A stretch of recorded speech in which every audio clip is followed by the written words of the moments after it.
Hello and welcome to Happy Horror Time. My name is Tim Murdoch. And my name is Matt Emmert. Today's special guest may have first captured young hearts in 90s films like Little Giants, Casper, and Now and Then, but he quickly ascended from teen heartthrob to full-fledged horror star with leading roles in scary movies across multiple decades. He had a hyperactive, possessed forearm in Idle Hands. He cheated death and a gnarly plane crash in the original Final Destination. He was stalked by John Travolta in The Fanatic. He fought off mutated shoppers with Bruce Campbell in Black Friday. And most recently, he's played 4 different characters and been killed off 3 different ways so far across all 3 seasons of the Chucky TV series. We've been fans of his work for decades, and what we love most is that he's a true fan of the horror genre himself. Please welcome to the podcast, Devon Sawa. Hey, how's it going? Thanks, guys. That's quite an intro. Thank you very much. I appreciate it. Yeah, of course. I mean, you've had such an incredible career throughout the years, and we know it's like there's a ton of movies you've been in that a ton of people talk to you about, but since we're a horror podcast, we're going to focus on all the horror you've done. But before we even get into that, we read that you grew up in Vancouver, and obviously you got started pretty early in film and TV. But my question is, how did you first get involved in acting? Because I think I heard you mention somewhere that, like in elementary school, you were a class clown and were put in theater. Yeah, in the 5th grade, or grade 5, as we say in Canada, I was a teacher. We had parent-teacher conferences, and the teacher had suggested that if I wanted to be, to my parents, that if I wanted to be center of attention, if I wanted to be, class clown, maybe we ought to put Devon in the theater, and it was a punishment. And so they put me in this local community theater called James Cowan Theater in North Burnaby, British Columbia, and it was a horrible little theater. It's no longer exists, been torn down, I'm sure. But I fell in love with it, and it didn't help my school out at all. But I eventually moved into the Vancouver Youth Theater, and luckily there was a little agency that was running out of that theater, and I kind of got into film and just kept going with it. Wow. So, and were there any horror films that had a major impact on you? So I never thought that I would get into horror film. When I was a child actor, I never thought about horror film. Of course, I watched a lot of horror as a kid. I had an ABC video card, which was our local, video store, and the man there would let us rent whatever we wanted as long as we didn't go behind the curtain. Everything on those horror walls, or any Stallone, Schwarzenegger, Van Damme, he had Faces of Death. He had. I remember Faces of Death. That was the one that was like, my God, you see Faces of Death. Oh my God. We used to always be like, is it real? Is it not real? Like, are you going to watch it? Yeah. That was the shit we were renting. We were like, we would get, Pumpkinhead or Critters or the Return of the Living Dead, anything that we'd go for the wackiest looking, VHS boxes, and we'd rent them. But we'd watch them over and over again. Elvira was big because those were bizarre, those covers, and Creep Show, but I never thought that I would end up doing horror films. When I first started doing films, it was when I first started acting was just fun. It was just a lot of fun. It was kids that got together and had a lot of fun. And I never really, thought about it as a future or whatnot. And it wasn't until I got Idle Hands that I realized that I really wanted to make horror films as well. But you were watching a ton of horror as a kid. Like, did you have any favorites? Like, what were your favorites? Because so all of our listeners know, because we talk about nonstop, that my favorite horror movie is the original Halloween, John Carpenter's. Tim's favorite is the original Friday the 13th. Did you have like a favorite or a favorite series? Yeah, but I liked the I leaned into the comedy horrors. I liked the Evil Dead 2. I had the Return of the Living Dead poster with the punks on it on my wall for growing up as a kid. I leaned into the Critters, the Ghoulies, the Goonies, the Ghoulies, the Gremlins, the Tremors, the kind of, they had that little bit of, humor going on to them. The camp. I always appreciated the Rosemary's Babies and the Shining and these kind of films, but I really kind of liked the ones that were, practical, cutesy kind of, Night of the Creeps. Did you see Night of the Creeps? I did, of course. I saw everything. It's just funny. I love I love Freddy Krueger. I love watching all those. Yeah. I was all over the board. No Halloween or Friday the 13th on your radar then? Friday the 13th, but not part one. I love part one now. Like I can appreciate part one now. Before it was all about, oh my God, like the sleeping bag scene was that's what I like. That's the shit that I was into. I wasn't my favorite kill. I wasn't into smart horror back then, and that's what I think part one was smart horror. Yeah. I was into. I get that. Like the mother, she's like more symbolic, and like the sleeping bag is just silly, crazy. Yeah. So you like the later Jasons? It is still smart. Don't get me wrong. It's just a different kind of horror. It's not like Rosemary's Baby or The Exorcist or those films. Halloween, the same. The first one was kind of campy, I guess. But that was it. I was into camp. I was into as campy as you could get back then. No, I get that. To me as a kid, that was just what I liked. That's cool. And we don't hear that a lot because we always ask people like, what were the ones that made an impact on you? And it's always the really serious ones. So it's different now. Like I just recently watched Psycho for the first time since I was for a long, I haven't seen it in 25, 30 years. And it just hit different now. It's just, it's a different film to me now. Like back then it was like, man, it was all right, whatever. But now it's like, it's a lot better than, Nightmare on Elm Street 3. You know what I mean? Yeah. I would have said that like 25 years ago. Well, sometimes it does like I see. And also there's things that really terrified me as a kid that now I'm like, I was scared of that. Like as an adult, watching, but, things hit 40 or 30 years later. Yeah. So, the other one is Texas Chainsaw Massacre is like now that's probably my favorite horror film now. I don't think I would have said that, 25, 30 years ago. Yeah, so. It's a disturbing film. Like when you watch it, it's like, but it was like groundbreaking for then. Like it was just like the craziest different thing. But so like we were saying, we're gonna skip past all your '90s heartthrob films. We're so sorry to everyone who wants to hear Devon talk about Now and Then and Casper. But we're gonna start with playing Anton in 1999's Idle Hands. Now you've mentioned before that you're a Bruce Campbell fan and channeled like a little bit of his Evil Dead 2 performance in your audition. Yeah. Can you tell us about that? Yeah. So I don't think that Idle Hands was Idle Hands until I did the audition. Idle Hands was a different script when I first read it. It was always a horror comedy. It was always a very good script, but the premise was more that my mother got possessed, and it was that was the possession. But there was one scene where my hand did get possessed, and I went into Sony in front of all these executives and whatever, and I did my Bruce Campbell. I was 18 years old at the time. I was fearless.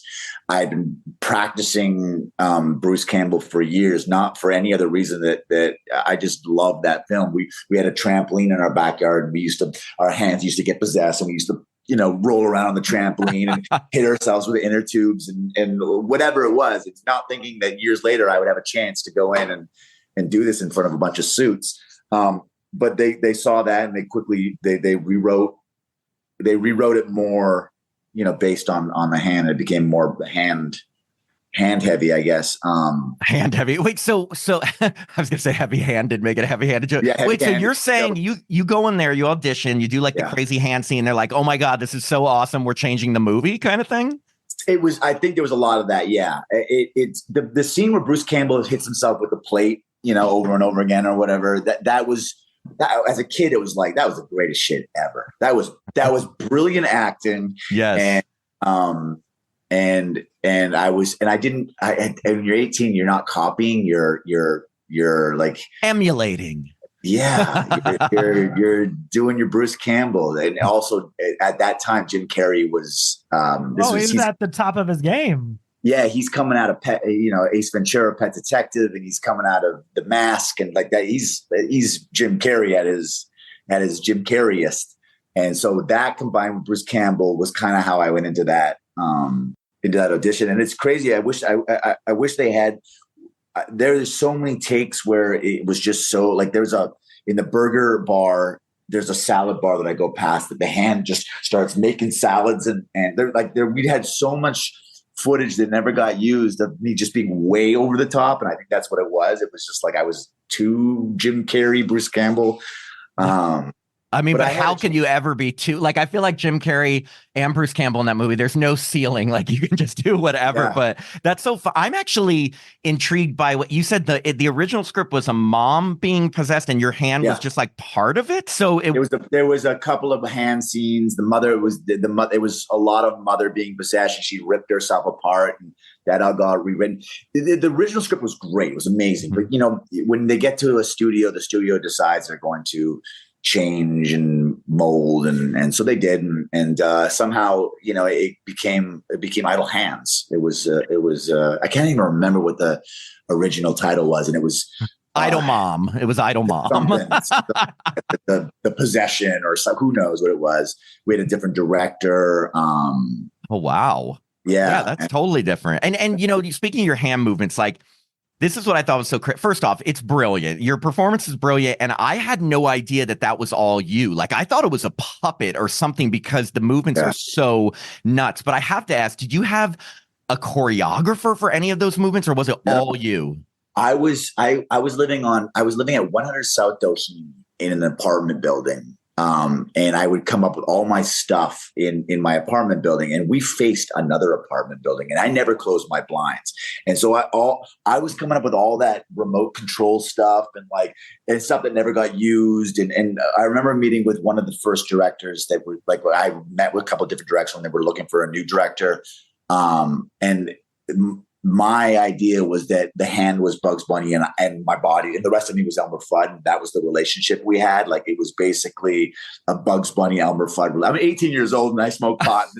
This is how I think. This is what's going on in my apartment with the windows wide open and the neighbors all staring in. And that's basically, I just came up with all that stuff in my apartment, and came up with different gags and the cat and all that stuff. If that was today, your neighbors would be capturing you on their cell phones and putting you on TikTok. Totally. That is hilarious. Okay, and then speaking of Idle Hands being such a stoner horror comedy, I have to ask, did you and the cast get to ever partake in any real marijuana smoking while filming, or was the director not cool with that? No, I was no, there was none at all. Oh, that's disappointing. I've done it ever. I don't know what I'm missing. That's disappointing. Well, it's easy for these guys to talk like that, but go back to 1999 and you guys smoke weed on. Say, hell no. I mean, that's drugs. Oh, that is drugs, and you're breaking some laws there. Now it'd be like, can you put the joint out? You can't smoke it here. It's the only reason I asked is because we talked to a couple of the ladies from the original Evil Dead, and they said in the pot smoking scene they were actually smoking pot, and I was like, wow, and that's early '80s, but that's like Sam Raimi and independent film. Yeah, well, this is on the Sony lot, so I you mean they weren't passing around marijuana on the Sony lot? No, it was none of that.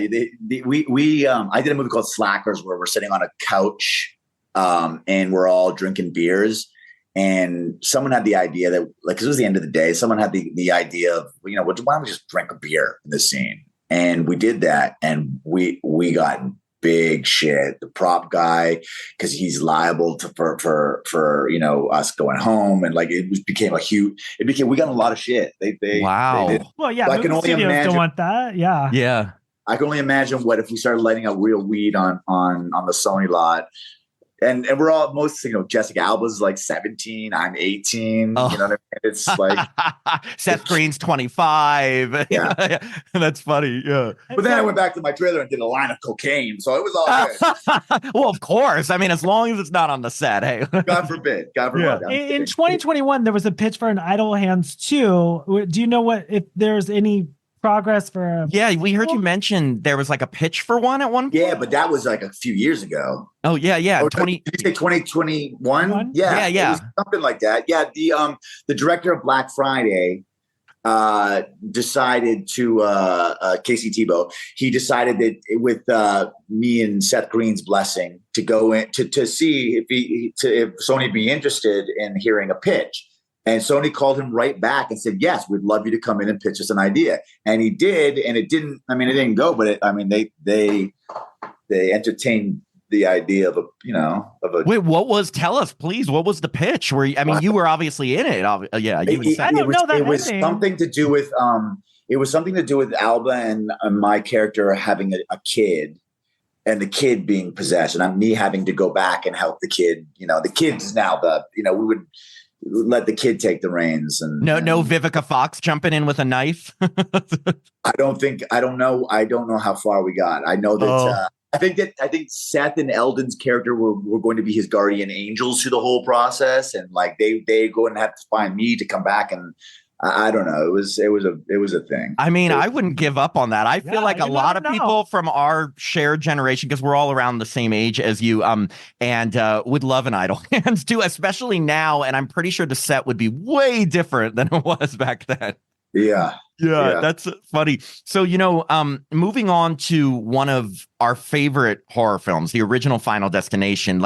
This film had such an effect on me at the time when I first saw it, because not only is the plane crash scene just terrifying, but the whole idea at the time of like cheating death and then it coming back to get you was just so unique and really scary. And I know you've mentioned that you first read the script on a plane, which is fucking wild.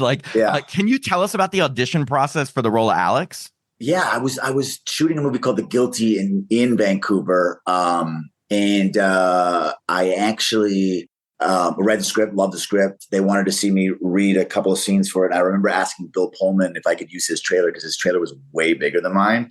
So so he was done for the day. So I went in and used his gigantic trailer for the audition. I don't know why. I don't know. I just thought of that now. Wait, what was he filming that year? We were shooting The Guilty. Together. Yes. Son, HBO movie. And and so I read a couple of scenes, and then I got the part. This is they had the producers were the same producers as American Pie, and they had wanted me to read for American Pie a couple of years before, and I had turned down. I got a script, and I told my agents, hell no, there's no way a movie about a guy fucking a pie is ever going to work. This is stupid. And this is one of the dumbest things I've ever done, but I wouldn't audition for it. I wouldn't read it. And anyways, the producers obviously they weren't offended by that, and came after me for Final Destination for an audition for that. And so I auditioned, and so they're like, he won't fuck a pie, but he will definitely have a premonition of a plane crash. Get him. No, pie fucking isn't his thing, but maybe we can get him on this thing. I mean, they are completely different movies, so it makes sense.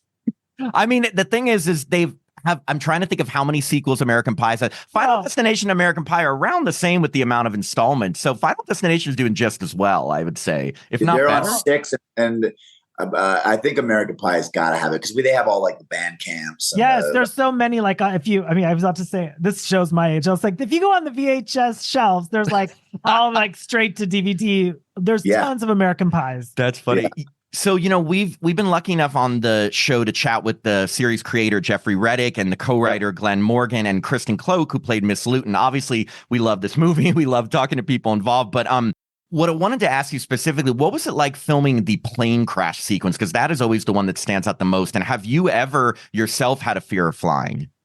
I have not had a fear of flying. There was one time in Hawaii, when my father and my brother and I got on this little plane and flew around or it was a helicopter actually. And they take you on these little tours through the volcanoes and shit like that. And it just didn't feel, the doors are all open, and you just got this 20-year-old seatbelts holding you in. And that was kind of freaky. But other than that, I'm not really scared of flying too much. I think Final Destination was the last movie that I did that was 95% practical effects. I think we had this big plane built in the studio that was on this mechanical thing that they would control with a joystick. And there was a couple of green screens outside the little windows, and they would add in, skyline or whatever. But other than that, it was a lot of camera tricks and practical effects. And that was one of the last films I did. And not to mention, I think it might've been the last film I did where we shot on film. We weren't reloading matte boxes. And So when it's like shaking and you're on the set, but you have to like get in the mindset of like this plane is going down type of thing. Was it hard? It was shaking enough that it felt, and they had it so that it could, do this, and we were kind of just strapped in, and then it would shake it around and it would bump, and it was pretty. There wasn't a lot of acting when it came to like the shakes and all that stuff. They had it covered for sure. Oh, that makes sense. Yeah. And the movie Final Destination has a like wonderful like cast of up and comers. Who did you become closest to while filming?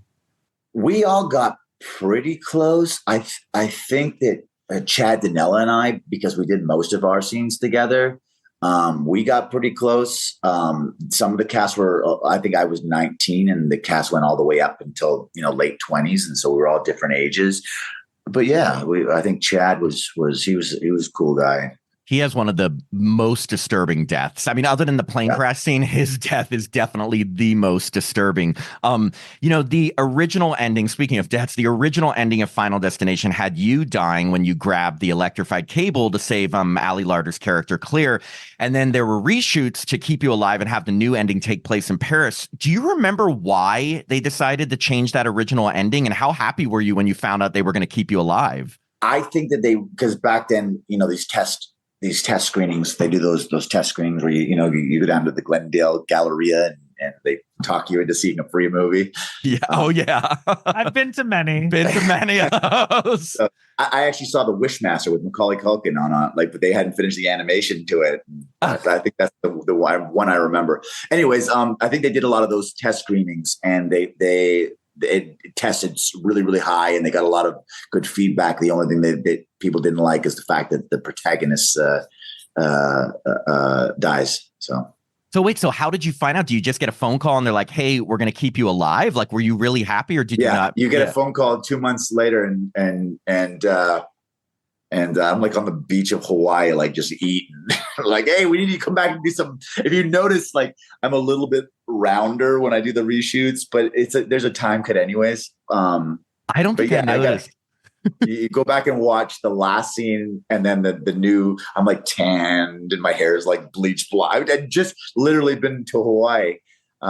Anyways, you basically get a phone call and say, hey, by the way, they want you to live.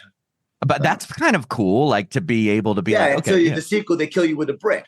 Well, yeah. Well, so that's what. Okay. So now onto the topic. I know you've been asked about a million times. I'm so sorry. I'm going to ask you about it again today. The fact that you didn't return for Final Destination 2. Now, I'm hoping you can help clear this up because I've read a couple different reasons for this. First, that your agents and managers couldn't really come to an agreement with the studio, and also that for some reason you weren't asked back, and that your agents wanted you to take a break from acting at that point. So I'm just wondering, what would you say? There's a little of all of that. Okay. There's a little of changing agencies. There's a little bit of not being in the right, state of mind at that time. I was a little burnt out. I had been working since the age of 10 years old, and I did take a little bit of a break after that. Not right after that, but soon after that. The only real people that would know the answers to that is the studio and the agency that I used to be with. That's the only people that really would know. So weird that like they don't say like, hey, Devon, we're talking about Final Destination 2. They just do all the talks for you. I guess you were pretty young. So, it didn't get green lit for a couple of years. There was a couple of year kind of hiatus before they said, we're going with this. We're going to make this movie. Or at least a year. I don't know how long exactly, but there was a bit of time. So it wasn't like, the movie came out as a gigantic success and they said, hey, you want to do the sequel? Yeah. There was like, I did the Stand video. I had started, I think I did Slackers. There was a little bit of time. So a little truth to all of those. And have you seen all the other Final Destination films? And which one's your favorite?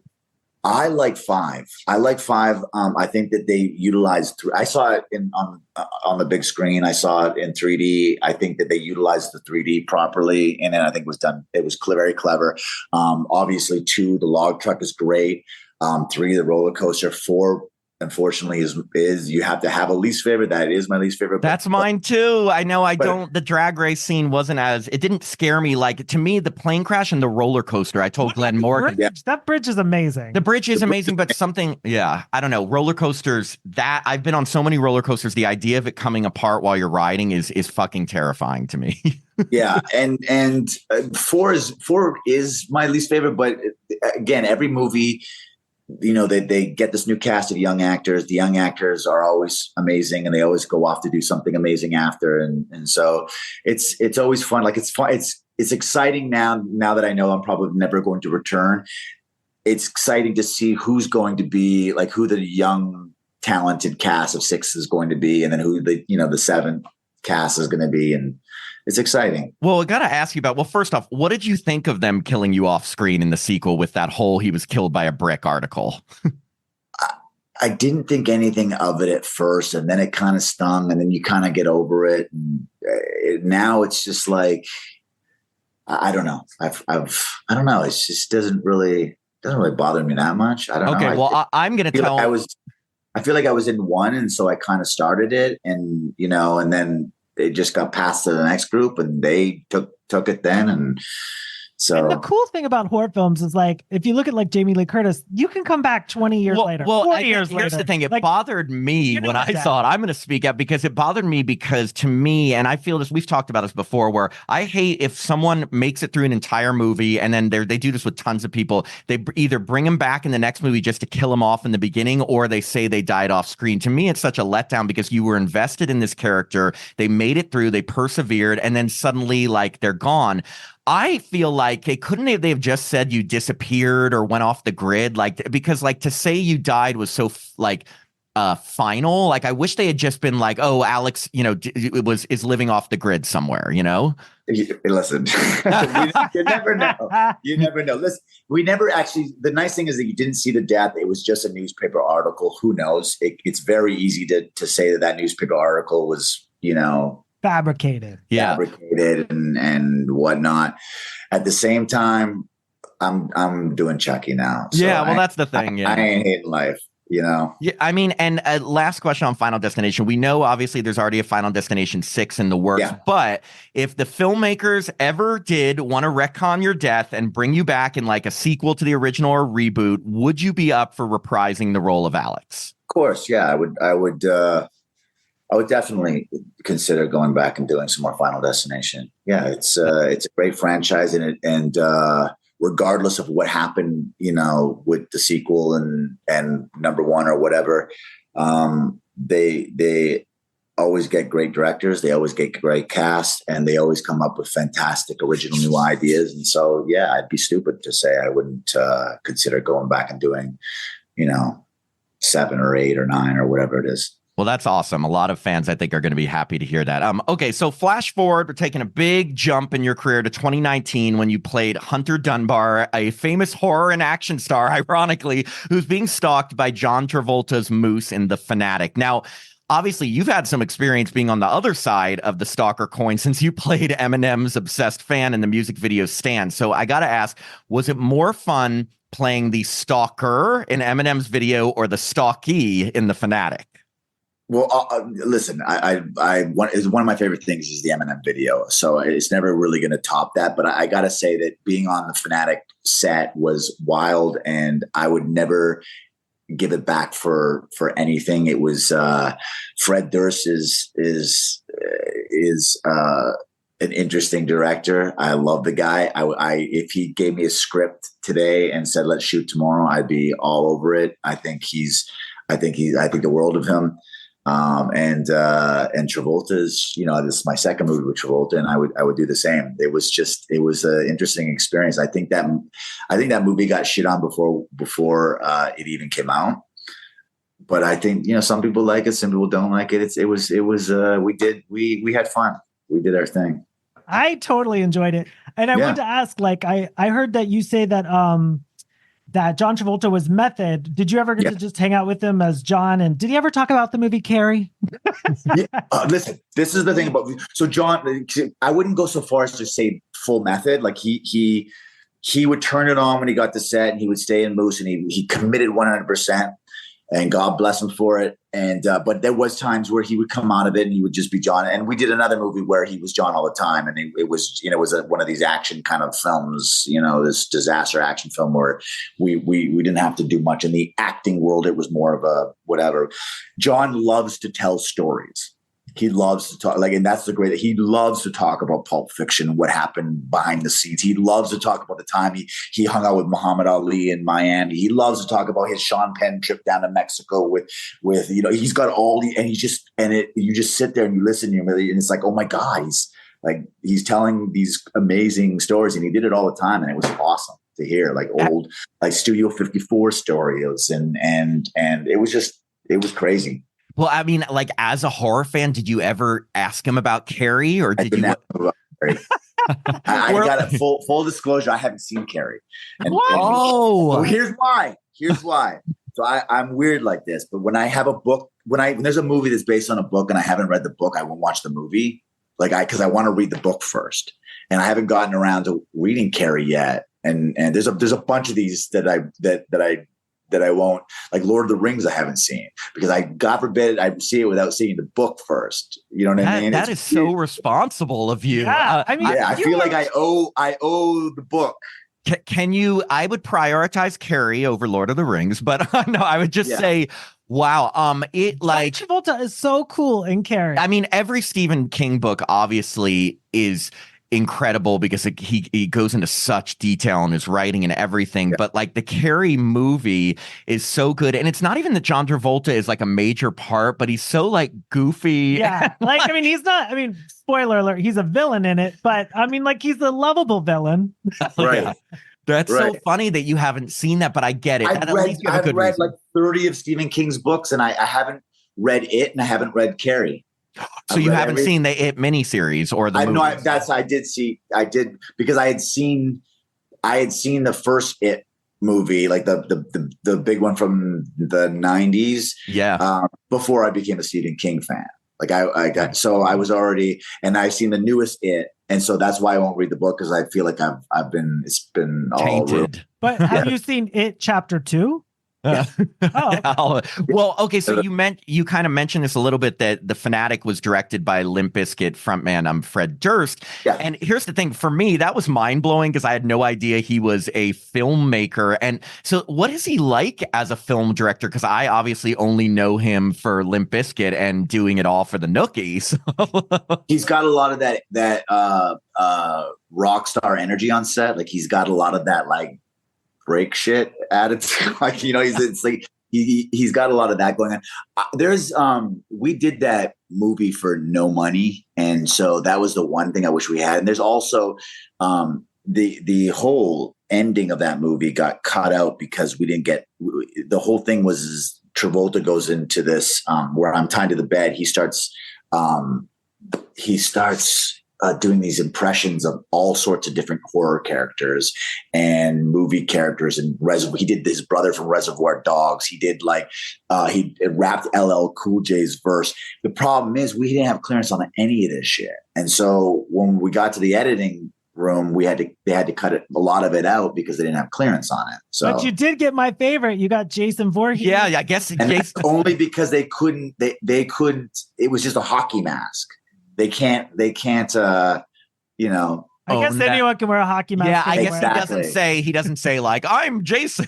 He doesn't say exactly. There's no reference to Jason. You just assume it's Jason because it's a hockey mask, but they can't, So. I actually, me personally, I thought you were the scariest one in the movie because you stabbed sweet John Travolta's eye out. I felt like both characters were not. Look, obviously, like the character of Moose, he's off, but then of course you are playing this kind of aggro star who takes it out. It's a very downer of an ending, but both of your performances were really great. Talk about fully committed to these roles. Yeah. I'm shocked it didn't do better as a movie, having two names in it and having such a plot that I feel like people have either heard about or know about when it comes to stalking and that kind of thing. So I was scared.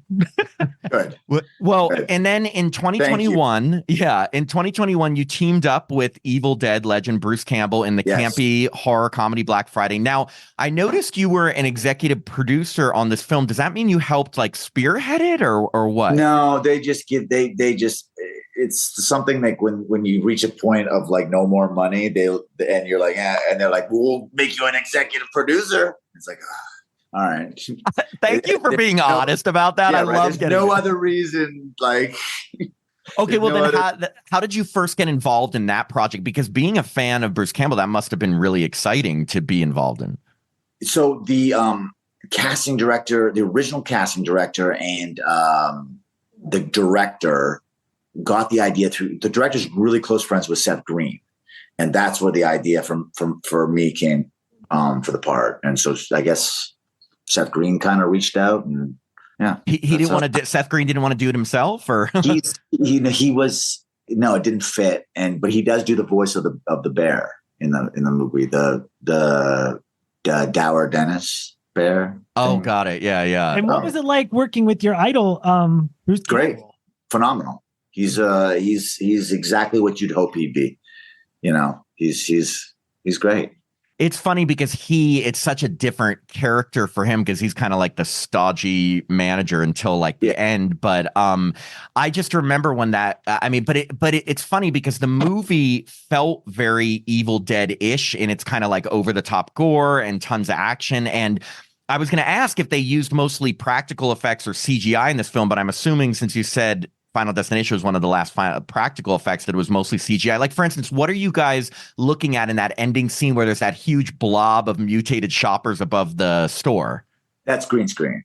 Okay. But they shot the actual blobby thing like practical, and then they just kind of put it in. It was all practicals. The saddest thing about that movie is that we shot it during right at the beginning of the pandemic, and so we could only use a certain amount of extras in certain scenes. And then we couldn't be in any scenes with any of the people with the prosthetics because everybody had to have masks on that weren't, it was just a nightmare. But it was a lot of fun to shoot. It was all practical. Bruce Campbell was it was very important to him that because we were shooting in a store that it came off nothing like S-Smart, he was not that character at all. And it was very important that he didn't come off as anything like his character from Evil Dead. Yeah. No, that makes sense. So 2021 was obviously a really big year for you because that's also when the Chucky TV series premiered. Now, we saw a clip of Don Mancini saying that your audition for the twin characters that you played in season one, the dads of Jake and Junior, blew him away because you really analyzed what made each of them different. So can you tell us kind of how you first got involved in Chucky and how you felt about being a part of that franchise? Yeah, I don't think that, I don't think people knew what it was going to be because they've tried to redo horror shows and they've done I don't think anybody saw what Dawn was going to do. Like Dawn was going to make it this artsy kind of special, cool, little show.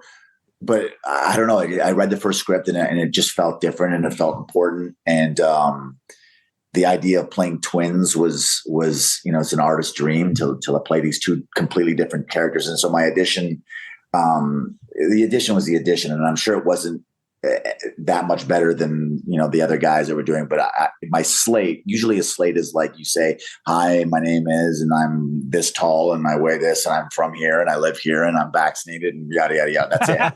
It takes like 20 seconds. I think I spent like 2 minutes talking to who knew who I was talking to. I was just talking, and I specifically told what each character was like and their backgrounds and how they walked. And, one was an alcoholic, so he was slumped over and he was, he's this way. And the other guy I think that's what got Don. He was very, as a writer, happy that I had spent so much time analyzing these two characters and making them, brothers, but different and why they're different.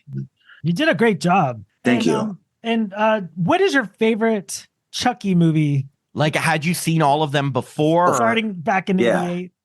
Yeah. I mean, Number one is always going to be my favorite because it came from that time when I was renting it from ABC Video. It came in the late 80s, I believe, mid 80s, something like that, when I wasn't supposed to be renting it, and I rented it anyways. And then obviously I was a Ghetto Boys fan in the 90s, and Bushwick Bill had his whole Chucky thing, and so Chucky has always been, just as big as Jason and Freddie, and so I was all over it when I got that audition. I had to be on the show, and funny enough, walking onto set for the first time and seeing someone like Travolta or Stallone or any of these guys walking onto the set for the first time and seeing that little puppet there was just as iconic. It was just like, holy shit, there he is. You know what I mean? It was awesome.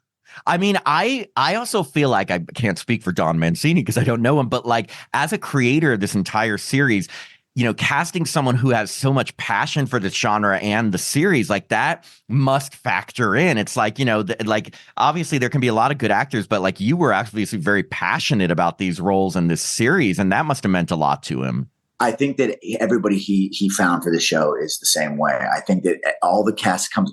That's why the show is working so well. Is there's not a cast member that comes on to set, whether it's the kids, whether it's Laura or Gil or any of these or Jennifer Tilly. We all love coming to work every day, and believe me, that is rare in this business. Usually you have a cast and you get 50-50. You get some people that would just want to show up and when can I leave, but we all legitimately like this shit, and there are guest stars who have come on from Saturday Night Live. That reminds me, you had Sutton on.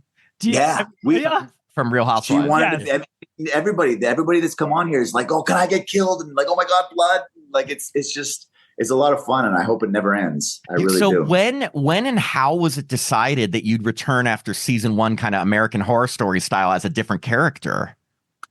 So I was at peace with the fact that I was one and done, like season 1 and done. It's like when you're like, I did this show called Nikita back a long time ago, and it's one of these shows where characters die all the time, and so every time you get a new script, you flip to the end and you look and see if your character still lives. It really is a horrible way to work, because you moved up somewhere, like you moved to Toronto and you could get a bullet at any time.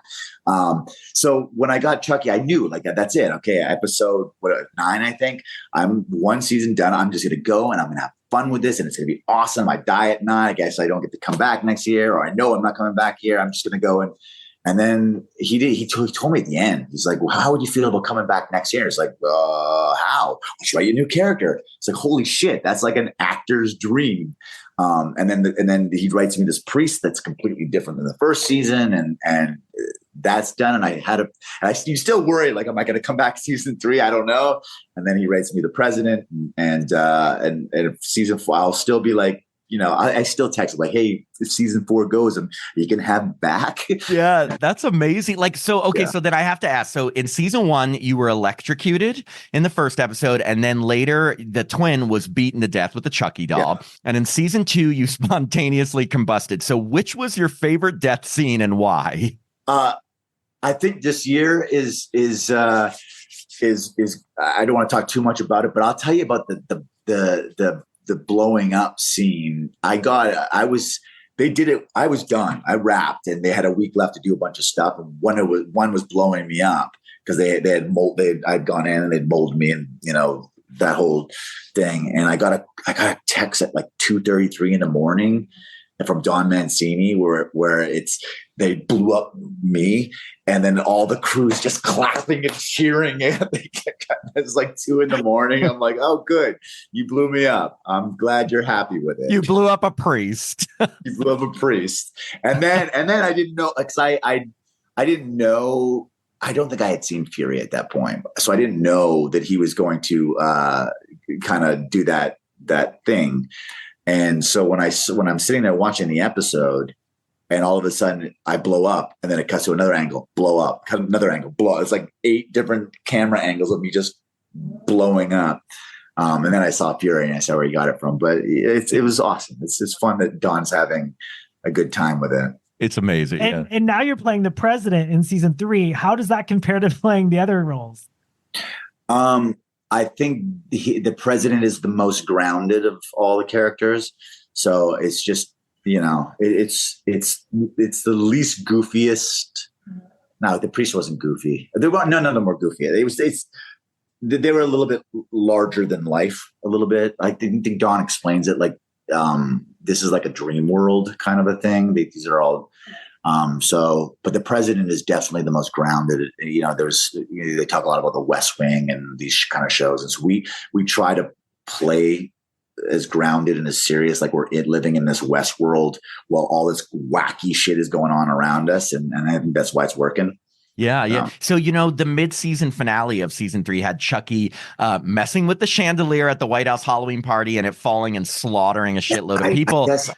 I don't even know where you guys are at. I don't want to be careful. I don't talk about what's well, so that I was going to ask you, but I don't know if you can. Is there anything, because that's where we ended and your character's finally starting to like wonder if there's something off about your son's doll, but is there anything whatsoever you can tease us about the upcoming second half of the season? I don't know what I'm allowed to tease. I don't know what I could tease. I think that. Okay, so we'll have to see. So that way we'll have to see if what happens to your character and the entire White House, because it's very interesting that they brought Chucky into the White House. It's like it's just something we've never seen in any of the movies. It like takes it to such a larger scale, Yeah. So before we wrap up, we want to play a little game with you where we ask you some rapid fire questions and you simply need to answer with the name of the horror movie we've discussed today that answers the question best, meaning either Idle Hands, Final Destination, The Fanatic, or Black Friday. It's not trivia. Don't worry. We're not like testing you like that. It's more your opinions on stuff. So just either Idle Hands, Final Destination, The Fanatic, or Black Friday. Okay. So I got to answer with one of those answers. Yes. Yeah. Okay. Which of these films have you seen the most throughout your life? Idle Hands. Oh, okay. Yeah. Which, and this is putting you on the spot, which do you think is the best overall horror film of those 4? Final Destination. Oh, good answer. Which had the most drama on set while filming? Drama? Yeah, like any behind the scenes drama or anything going on. Or none of them. Idle Hands, Final Destination, The Fanatic. What was the or Black Friday? I mean, Black Friday, because of the COVID situation, there was a lot of drama that. But as far as drama within like cast and crew, and I don't think any of them really had. No, that's good to hear. Final Destination was in Vancouver, Canada, in the winter, and we were all so cold and like miserable because it was all outdoors at night. I think we're too cold for drama. You're like, just give me a jacket and we're good. Yeah. Okay, well then, which, if any, had the most behind the scenes romances? None of them. I don't think. Really? Maybe. So here's the thing. Final Destination. I was from Vancouver, so I wasn't in the hotel with the rest. All the other cast was in that hotel. So if there was anything going on in that hotel, I certainly didn't know about it. That's funny. Which has the most cast members you're still in touch with today? Idle Hands for sure. Landslide. Oh, nice. What is it? Final Destination, Idle Hands, The Fanatic, and what was the other one? And Black Friday. Definitely Idle Hands. I went to Seth Green's 50th birthday party. I will never think of him as a 50. I know, it's so weird to think of Seth Green as 50. Yeah, he's an amazing friend. And then I see Eldon and I've seen Vivica and Jack Noseworthy. I know through social media and Jessica Alba's a little harder to get a hold of, but I'm sure she's doing quite fine too. But yeah, I would say Idle Hands, Landslide. No. We were a great group of friends on that show. That's awesome. So okay, which, if any of these, have your kids seen? None. None of them. None of them.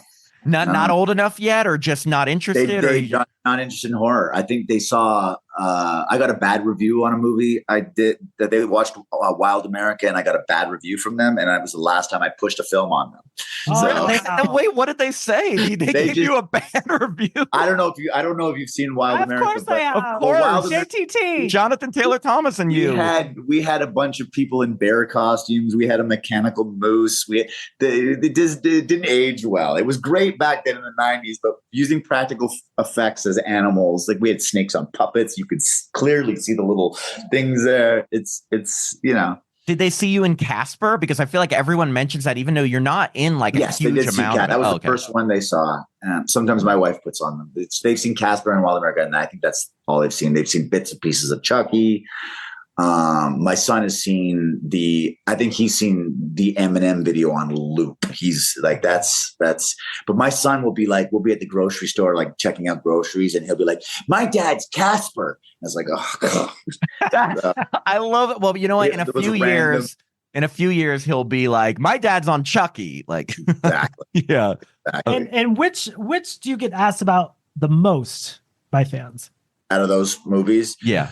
Final Destination, for sure. Yeah, that makes sense. Thinking. Okay, Yeah. so random fact, but before we wrap up, that we realized about you, you have been murdered by Nick Stahl in not one, but two different horror films, 388 Arletta Avenue and Hunter x Hunter. Yeah. Now, both of these movies were really good, and that though we didn't have time. We've mentioned those 4 movies that you just, Hunter x Hunter should be, Hunter x Hunter is my favorite. I think it's criminally underrated. Maybe because we shot it for no money in Winnipeg, Canada. We were like fighting storms and not. It looked freezing. Yeah, it was. But and then to see the final product, it's like, oh, it was all worth it. But yeah. So what was your? I was just going to say, and I'm sorry we didn't get to those two. I actually think both of those movies were really great. Like 388 Arletta Avenue, you know, that the found footage kind of thing, it's really creepy, and you kind of have a supporting role in that. And then Hunter x Hunter has such a shocking, like brutal, like ending. But both of them are great. But even though we didn't get to talk about it, anything quick you can tell us about your experience working on either of those films? And are you and Nick Stahl friends outside of him killing you on screen? Yeah, well, we're not close friends, but I think the world of Nick as an actor, and I've recommended him for half a dozen things, and he's been unavailable or whatnot. But I just think he's a fantastic actor. And what can I tell you about those films? 388, I was only there for like a couple of days, so he would be the guy to ask about that film. Although I did like it as well. Hunter x Hunter was a beast of a movie to shoot. We never did any scenes together, so we didn't get to work together on that. But yeah. That's so funny that so in 2 movies you get murdered by, I'm sorry, listener, spoiler alert, but you didn't really get to work with him that much. Yeah, you don't see the murder in Hunter x Hunter, and he does all his scenes with Camille Sullivan, who is fucking fantastic. It should be in everything, and everybody should hire her. Yeah, he's killed me twice. Yeah, we'll have to find an on-screen kill.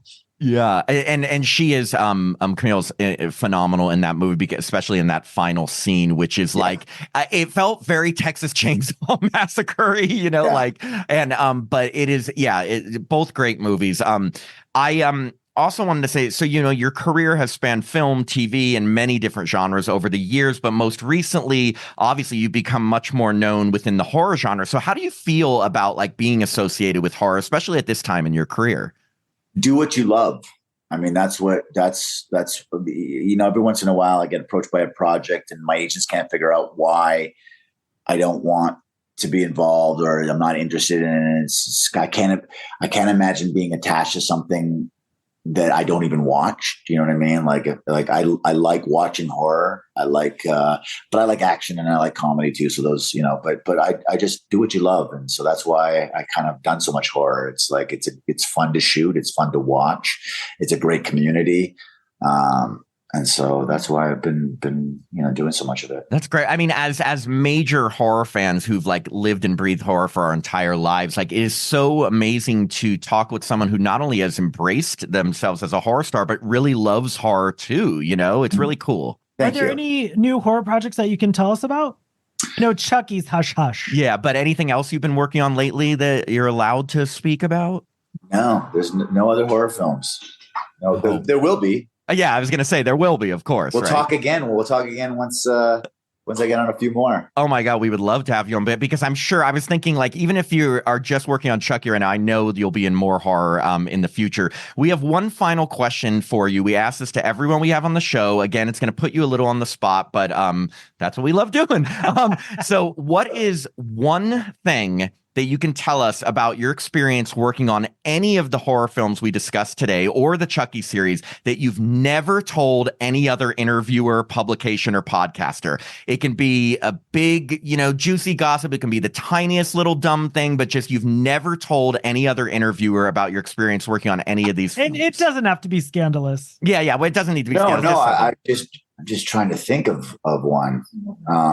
Even working behind the scenes on Final Destination, Meg Tilly actually talks to dolls. I don't know. I meant Jennifer Tilly. Jennifer Tilly. Well, Meg Tilly was on Chucky, Chucky has his own hairstylist. The doll has his own, somebody that comes in, like, never mind us, but before we go to picture, he has the doll, the plastic doll, has somebody run in with hairspray and a comb and fix the hair and straighten it up, and we all wait, and then we roll and we shoot. And so, wow, like one dedicated, like just for one Chucky? dedicated person that makes sure. Is the doll talking or walking? No, it's just a plastic doll. I hate to break it to Tim, but Chucky is not. That doll is worth a lot of money, and only certain people can hold it. And it's a precious doll. Hey, do you own one? I do not. I not a good one. I own like the generic. There's one in a box up in my closet that I'm not allowed to put anywhere else. But that's where I have to keep it because of my kids and whatnot. But I don't own one of the ones that are on set are legit Chucky dolls. It's actually very fascinating watching the puppeteers. They are so committed, and there's a person that's got the hands and the person that's got the mouth, and they're all really into it. They're all wearing their green things, and they kill it, man. It's awesome to watch. Was that a surreal moment for you when the two actors from Child's Play 2, Kyle, her real name escapes me, Christina Leese, and it was nice to see the two originals walk onto set for the first time. It was. Yeah. Well, first off, I think those facts are great. Even that I didn't know that Chucky has his own hairstylist, and that and it sucks because the puppeteers, like you said, they put in so much work, and I bet they don't get as much recognition, obviously, as like some of the actors and the directors and the show. But like that is so important. And then obviously, the one thing I wanted to note with Brad Dourif, and he's obviously is he ever on set, or does he do all of his lines offset kind of thing? He does all his lines offset. He was on set this year on this season a little bit, but especially during the pandemic, he wanted to come to set and just do just to be there, but he couldn't.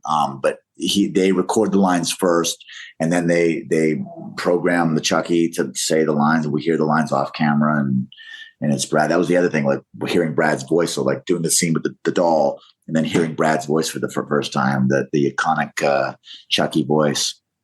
That must be amazing. I can't even imagine, and especially the scene when you did spontaneous combustion in season 2, like every person that's surviving from the Chucky universe was there with you. Like that must have been a moment. Yeah. And I had to do my Brad Dourif impersonation in front of Fiona, who's a master at it. So it was nerve-wracking for sure. Yeah.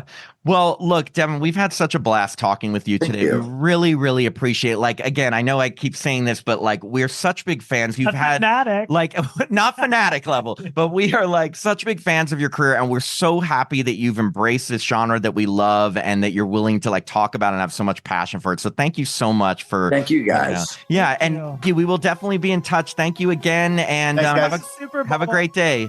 I appreciate it. Take care. Bye. Bye.